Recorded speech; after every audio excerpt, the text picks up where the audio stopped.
It's John Pollock and Jimmy Corderas, and this is our WWE SummerSlam review, where we are going to condense 6 hours into this review.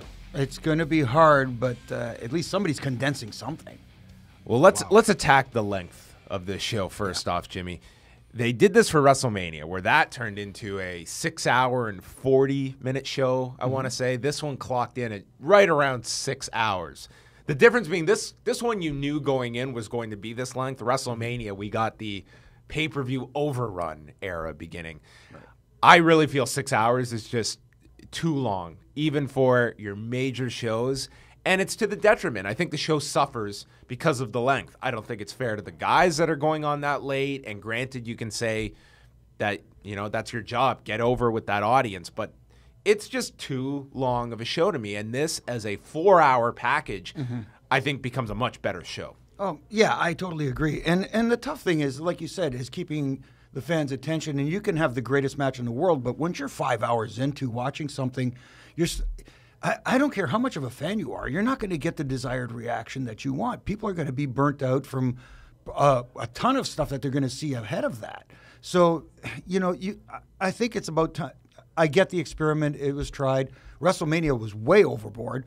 SummerSlam. And that really, I go back to WrestleMania, and it almost feels like this traumatic night of just length. Like 6 hours and 40 minutes that went if you took it all in. And exactly. It's just burnout for anybody. Yeah, and then you got to figure in, and we're not talking, this is just SummerSlam we're talking about. We're not talking about NXT TakeOver the night before. Then the night after, you've got 3 hours plus of Raw, and then the next night, 2 hours of SmackDown. That is a lot of content. And if you really want to go into it, there's NXT again on Wednesday with the Cruiserweight Classic. That's a lot of content, man. Yeah, and we're talking on a Monday morning, so this is before Raw, but just looking at the audiences you got on Saturday and Sunday night, you have to imagine, Jimmy, a good amount of those people are also coming back for Raw. I mean, this is number 3 on that weekend, and I would say is your most dedicated fans that are coming back for Raw Monday night.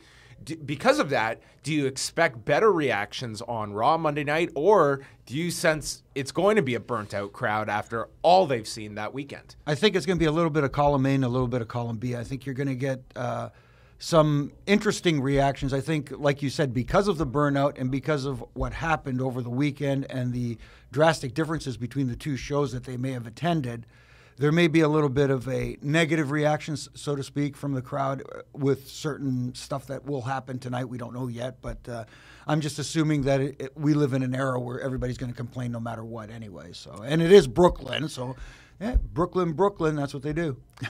So let's start off with the main event that got a lot of discussion coming out with the unique TKO finish that they had with Brock Lesnar and Randy Orton, where Brock Lesnar took the gloves off, started striking Randy Orton, elbowed him right in the forehead, required 10 staples to close up Randy Orton's head, and he looked completely rocked from this, and it led to the finish. Very unique finish on a pay-per-view for the WWE, Jimmy. Positive and negative of what you thought, and was this effective? Positive, yes, it was effective because, like you said, it was different, it was unique. It is something that we're not accustomed to seeing, especially in today's day and era of the WWE, the quote-unquote PG era. If that was the reaction, they wanted to get people talking, they wanted to get here's the thing. People were saying it didn't need to happen because everybody knows that Brock is a beast. But this just puts him over the edge. And as far as Randy goes, yeah, I agree. He looked like he was rocked, but it's hard to tell. And, that line is blurred between what reality and working. And Randy is so good at selling, and we forget about this a lot, that Randy is so good at selling and understanding psychology and knowing that in that situation, in a real situation like that, that's probably what he would be out cold. And even if he wasn't out cold, it looked good. So from that standpoint, I thought from a visual standpoint, it looked tremendous. From a negatives, I don't know if you agree with me with this. I'm not a big fan of using blood in today's day and age. No, I'm not either. And I know you mentioned this before we started talking here, that the manner in which they use the blood today, the hard way, man, that just opens up a whole can of worms and to me, issues with the safety of the guys. To me, you're either in or out. You're doing blood or you're not. Sunday night showed me, okay, we're in the business of big matches. We will do blood. And we've seen it in the past where you do see blood, but the nature of it now is that we don't do blading. So you get circumstances like this where we're going to legitimately open up guys, which to me is 10 times more dangerous. And blading, certainly you explain it to someone that doesn't follow wrestling, it sounds disgusting. Yeah. It is. Yeah. It's a very archaic form to many of how you get blood. But I'm sorry, the comparison of a guy who may have gotten a concussion or just damage. This guy now has 10 staples in his head, and who knows, if he has a concussion, then he's on the sidelines. To me, it's, if you're going to do blood, then let's do it in the safer version, which is just simply blading. Yeah, I still... Or you're not in on blood, and then there's no blood. Exactly. I harken back to the days... I remember listening to Harley Race one time. Yes, I'm name dropping here. Speaking about how they used to do it back in the day, just being the fly on the wall in the room when everybody was talking, and how he would take like a well-placed knuckle and like right above the eyebrow, and he was the best at it. Oh man, it was just like pop, and it's that spot right where the bone is, and even back then when I would listen to that, and this was in the day when blading was commonplace too, and I'm thinking to myself, you'd actually like knuckle somebody in the eyebrow to get blood? That seems barbaric to me. And then, full circle, here we go. Yeah, Randy Orton was a faucet. The officials came down, and then the match was eventually just called off from a TKO. Whether that was the plan just set out perfectly, or they were just overwhelmed at all the blood and just called this off. If they had more to go here before Brock Lesnar won, I guess you can speculate, but they got the desired reaction, which was opening up Randy, and he was a faucet. Yeah. See, and there you go. That's again, was that the desired ending that they were looking for? It felt a little awkward. It felt a little off. It didn't feel like it flowed, like that was... Oh, there was flow. But there was a flow, a different kind of flow, yes. But it's just, to me, it felt, again, blurred that line between reality and what is a work and what is not, and that was the big question. Everybody on social media last night was like, well, I don't know if that was planned. Well, there you go. You got people questioning. And in today's day and age, when you get people to question, you've accomplished something. Yeah, and that, plays to Brock's character as well. If you're going to do that with somebody that's the guy to do it with. Now, the direction for both is interesting coming out of this. Do you sense a rematch at some point, Jimmy? Do they go separate ways? Because coming out of this, it looks like they're going to do a storyline suspension with Brock Lesnar to explain him disappearing for his next hiatus. But do they come back to this match, whether it's a Survivor Series or some other show? I think they almost have to. You can't leave it hanging like that, because if Randy Orton doesn't get some kind of retribution or attempt to get some kind of retribution on Brock, then what happened last night just is basically a throwaway to make Brock look like a total beast, and that's it. Yeah. I hope Randy Orton is actually off TV this week, and you save his first promo for maybe a week or two away and vowing revenge, and that he's going to come back and you can do a big build-up to this rematch. I think there's the interest in seeing a rematch. And conversely, there isn't that match for Brock, which the only thing teased was a Shane McMahon showdown, which I can only hope was a way to work in this suspension for Brock Lesnar. Though, to be honest, as Paul Heyman is freaking out here, what are Raw's Brock Lesnar and Paul Heyman freaking out about by attacking Shane McMahon? Good point. I thought that why would Mick Foley and Stephanie suspect? We will watch on Raw. Maybe there is a logical explanation for this, but realistically, why would they hurt themselves by suspending their top talent by him attacking the counter authority figure who got in our star's way in the ring? Creative liberties. I guess there will be some of those. So an interesting main event to discuss, but let us go through other highlights of the show. Finn Bálor and Seth Rollins. This match was somewhat marred at the beginning, Jimmy, by the unveiling of the new WWE Universal Championship, which many people, I guess better designers, were not fans of this championship belt. I don't put a lot of stock when I hear a guy's new name or the name of a championship or the look of a championship. not the most dynamic look, doesn't really differentiate itself. I was surprised at the level the audience reacted to this throughout like the first 10 minutes of the match. Yeah, it was almost like they ignored what was going on in the match, and their total focus was on that big red belt. And that's what I guess that's the biggest problem, is that it looks very similar to the WWE World Heavyweight Championship, other than they're clearly going for a uniform look, exactly. much like the UFC belts, rather than differentiating them, which, I mean, that's a matter of opinion and taste. I mean, I think we all can look at, the variety of championships they used to have and the cool designs that they would have, but this is clearly just this is a branding measure on their part that all their championships have a uniformity to them. Yeah, and it's also merchandising, like you said, the new belts that they will be selling. That I'm sure some people will buy it just to add to their collection, to have a red one, and then when SmackDown comes out with their blue one. Yep. And then you buy the women's title and which have is the white. Universal title, and then you're like, oh, okay, here we go. I've got the world covered in both genders.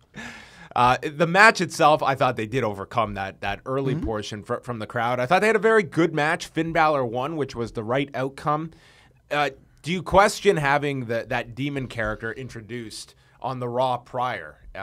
To be honest, I don't even know if you needed him as early as SummerSlam. This is a 4 or 5 week old character on the main roster. I think Finn Balor, people are still seeing for the first time if they weren't watching NXT or New Japan or elsewhere. So you're very much in the introductory phase, and already we're getting this alter ego as well. Yeah, you could have set it up. I wasn't not only not a fan of it debuting on Raw. I thought which was a little bit crazy. You might be right. I think maybe even SummerSlam. I know SummerSlam's a big deal, the number 2 pay-per-view, but at the same time, he is a new character. So now introducing the Demon King, not Demon Kane, Demon King character so soon, people are going to expect it more often. And if the Demon has had more pay-per-view matches than quote unquote Finn Balor. Yeah, so Finn Balor has not had a pay-per-view match yet. But if you put it off, you could have extended the anticipation, because those who have seen Finn Balor in NXT and have seen the Demon character will be clamoring to see it, and those who haven't seen it and keep hearing about it and keep teasing it until the debut at either maybe Royal Rumble or even WrestleMania, because that entrance at a WrestleMania inside a big stadium would be cool. But it is what it is. It's debuted. I would have almost preferred the vignette where he was explaining the Demon character to be his debut on the main roster before actually physically debuting on Raw. And putting him in that main event picture for SummerSlam so soon, really there's nowhere else to go. Now he's already hit the plateau. There's nowhere else to go but down for him. So do you see this feud extending? Does this continue? Yeah, of course, because Seth Rollins is so good at whining and complaining, and I'm sure he will tonight on Raw. We'll probably get the rematch for sure. Sandwiched in between the Lesnar Orton match and this Universal title match was the non-match involving Rusev and Roman Reigns. We got the match on Monday. This was kind of backwards, where you got the lengthy pay-per-view match on the Monday and then the non-finish, or non-start, I should say, on Sunday night. I didn't hate this, Jimmy. I thought that this late in the show, the last thing this card needed was another 15-minute match. And I thought it did a pretty good job with Roman Reigns in terms of this audience was kind of backing him. I think they were just negative at the fact they weren't getting the match, which I get. It wasn't a clean angle that they shot with the two. But I was not too upset about the fact that they did this. I think that Raw kind of hurt my interest in seeing them redo the match 6 days later. Right. And this is obviously going to be something they extend and continue this week. I guess you and I are in the minority, too, because I didn't mind it, because what it accomplished was two things.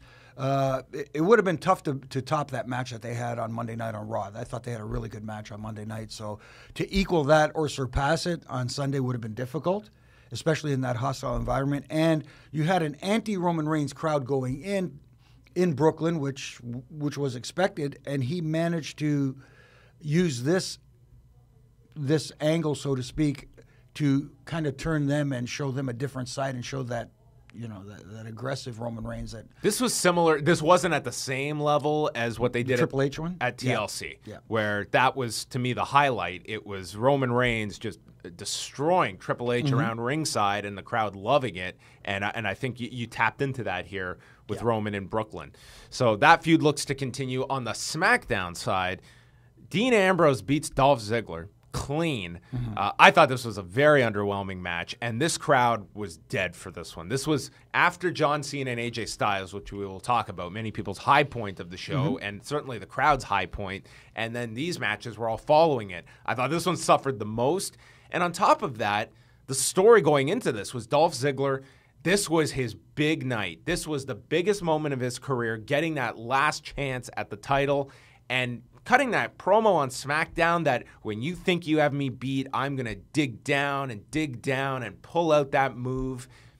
And it was just nothing here. He just got caught with the dirty deeds. It was over. There was no controversy. Nope. There's nothing for Ziggler to complain about after it.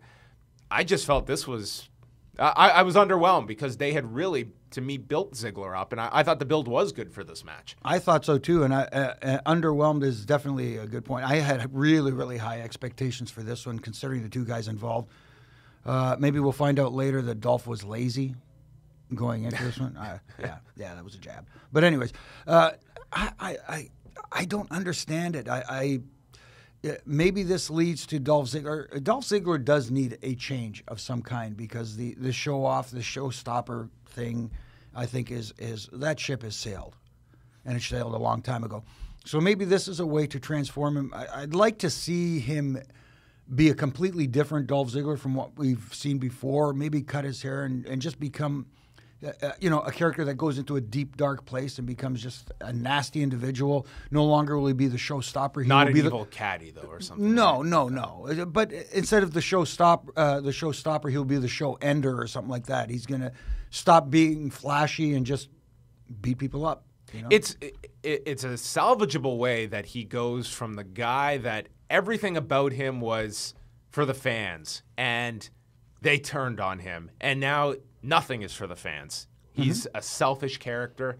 It's a decent way to come out of this because this was a low point, I think, for Ziggler because it was the latest example of rallying the audience to get behind Ziggler, and you're left with nothing, which has been consistent for Dolph Ziggler throughout most of his singles career. Almost in a weird way, you can almost contrast it to what Mick Foley did in ECW when he was the hardcore legend, but then refused to do hardcore, which pissed off the fans completely. And if Ziggler, in a different way, refuses to be the flashy show-off and just goes into like killer mode, I mean, like really nasty kind of like beat people up kind of thing, maybe that it's a way for him to go to get out of that funk he's in. If that's where they go with him, that's one thing, and this is kind of the end of his babyface chapter. But also looking on the SmackDown side, I mean, your babyfaces are Dean Ambrose, Randy Orton, and after that, it's a pretty steep jump down where you have Ziggler,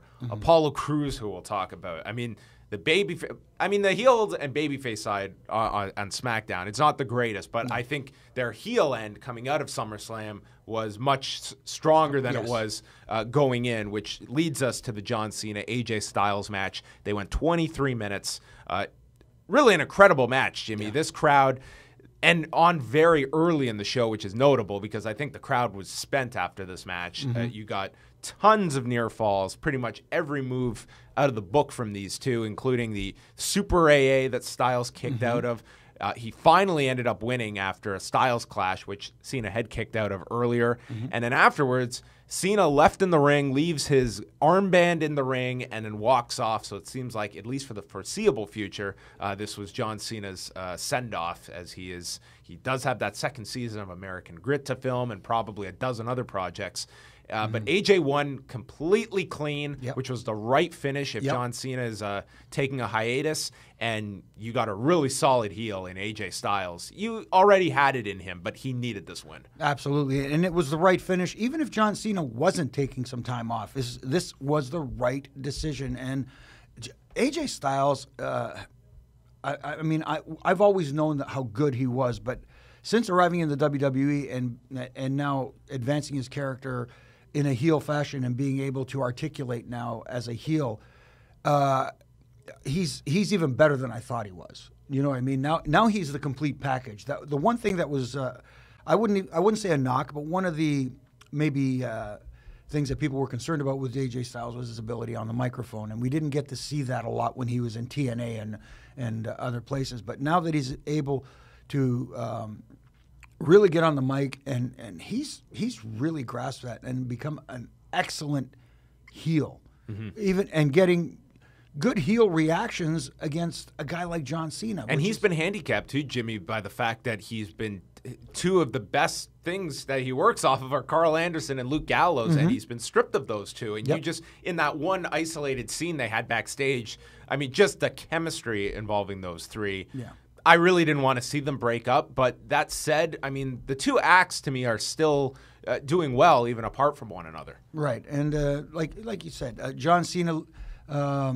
For those who say Cena sucks, obviously he's proved time and time again he doesn't suck. He still performs. He's a big match guy, and he delivers every time he goes out there, especially on pay-per-views and especially against guys like, for him to keep up with guys like AJ Styles and Cesaro and all these other guys that he's been in the ring with.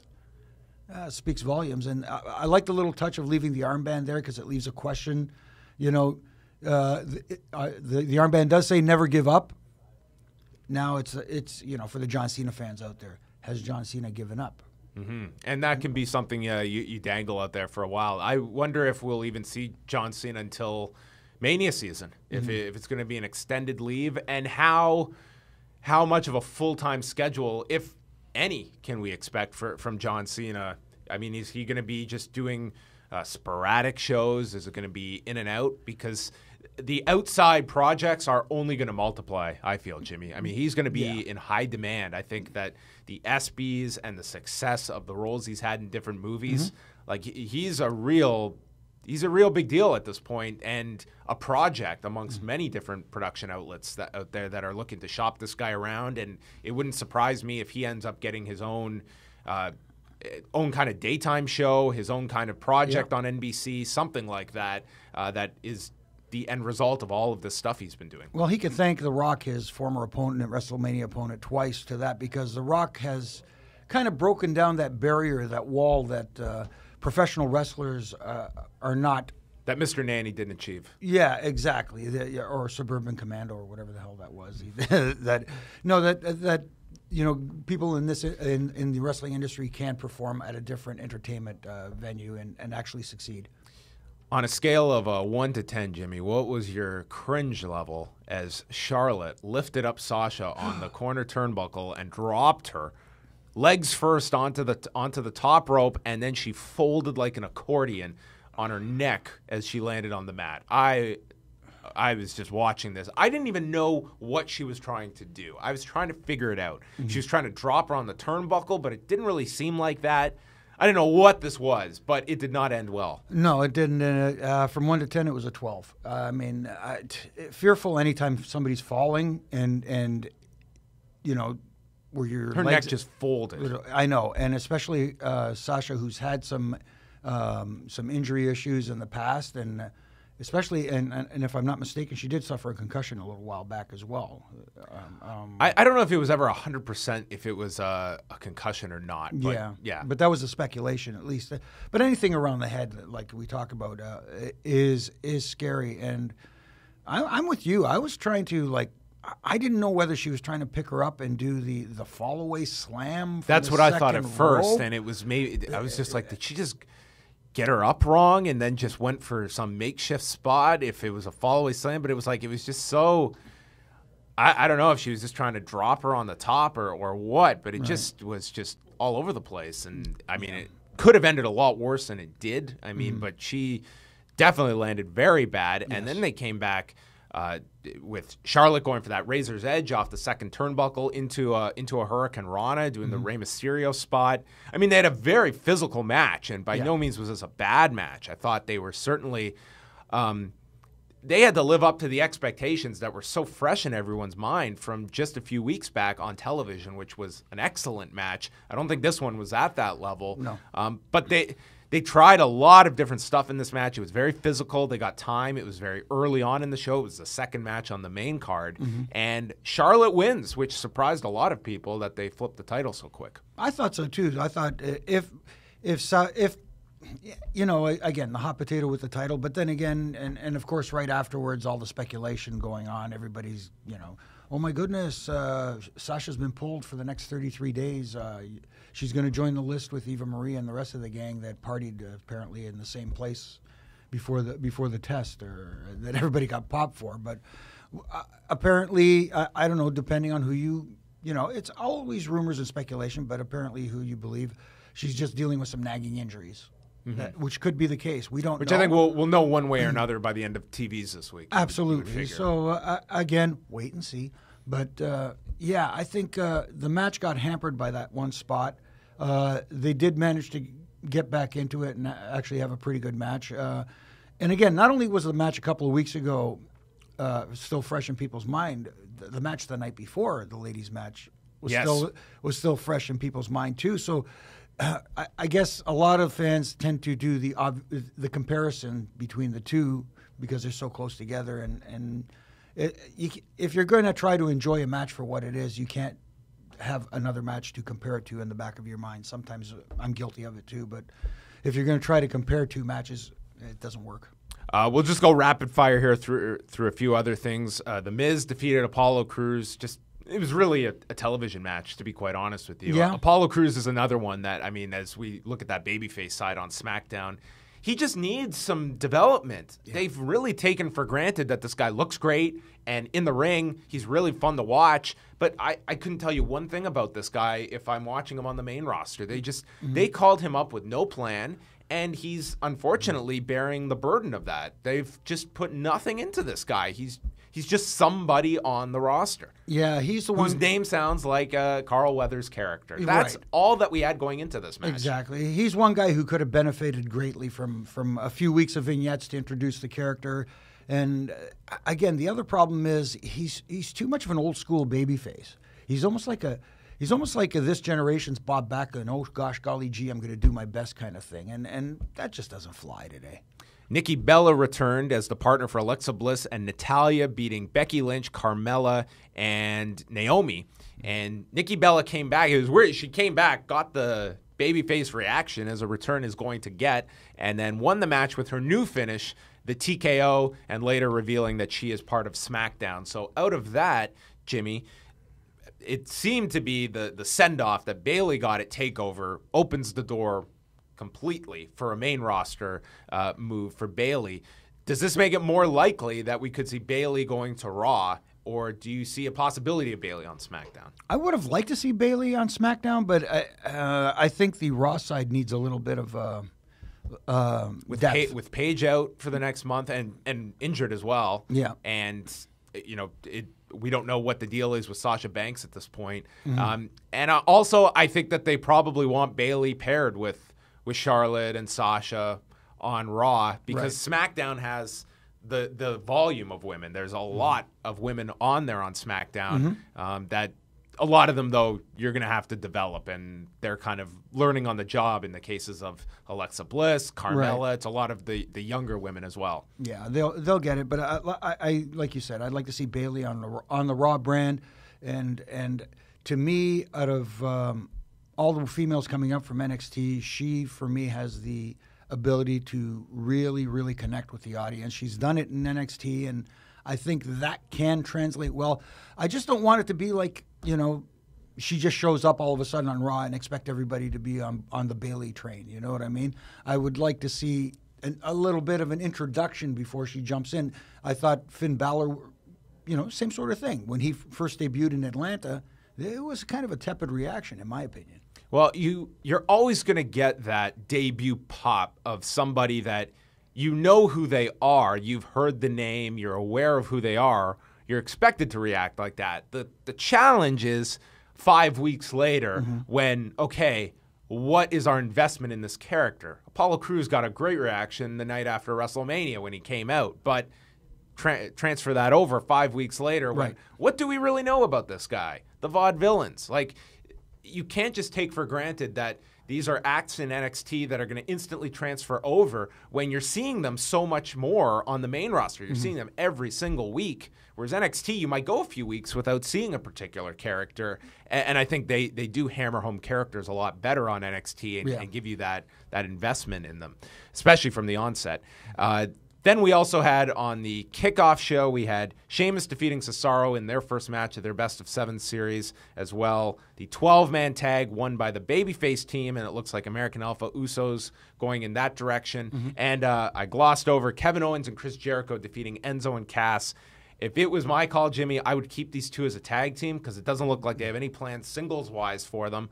I would have them, and this is ahead of Raw, we are one day before the New Day's anniversary of winning those tag titles in the Barclays Center. I would have Owens and Jericho beat them with 1 day till the anniversary, and they're your heel tag champions on Raw. That would be cool. To me, they're my new favorite duo. I think they're great. I think they're fantastic. They're just excellent. See, here, the thing, you talk about comedy and wrestling, and I know there's people out there who have said in the past, funny doesn't draw money. And that's true to a certain extent, but at the same time, there is a place for comedy in wrestling when done correctly. And these guys have... they have chemistry. Chemistry and timing is incredible. You know what they have?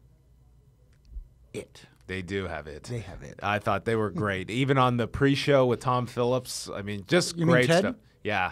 Tom Phillips doesn't get enough praise. I mean, there is not a better straight man in the WWE than Tom Phillips for those segments with guys, in particular Jericho and Owens. Which is really needed to get a comedy act over. You need that straight guy. Every comedy team does it. And the last thing was the New Day against Carl Anderson and Luke Gallows ended in a DQ when Big E ran down to save Jon Stewart, who was back in the New Day, and almost was run into the post. DQ finish, so probably a rematch involving those teams. Your overall assessment of SummerSlam, Mr. Corderas? I thought it was decent. I don't think it was a home run. I was okay with it. There were, peaks and valleys, and I would have preferred a shorter, more condensed card, and that's the benefit when people obviously compare the two. The night before NXT and SummerSlam, NXT was a nice tight package that flowed very well. SummerSlam didn't feel like there was a good flow to it, and that was the biggest difference for me. Match-wise, I thought there wasn't really anything horrible. We got from really good to okay. Yeah, I thought it was a thumbs in the middle show. You can, I think, look ahead to Survivor Series, Jimmy. You might need a sleeping bag at the Air Canada Center because I feel you're going to get this again at Survivor Series. The 5-6 hour marathon. I know, and the anticipated rehash of Montreal. Oh, we are in Canada. It's it's going to be talked about or at least teased. I won't make it. If we get another Montreal finish. Yeah. And actually, last thing, what was your highlight of TakeOver? Which I thought was I watched ROH, I watched Evolve, I watched SummerSlam. I thought it was the show of the weekend, wrestling-wise. What I love about TakeOver and NXT is it blends two worlds. It blends old school values and fundamentals with new school. And that was best displayed in the tag team match with Johnny Gargano and Tommaso Ciampa against the Revival. They were very creative in some of the stuff they did, but they kept it within the confines of a good, fundamental, solid tag team match. And that's what, to me, NXT is a nice blend of mixing the old school and bringing it kind of up to date and making it more new school. And obviously, the debut of Bobby Roode was absolutely glorious. It's amazing to me that in one night in NXT, Bobby Roode became a bigger star than all those years he was in TNA.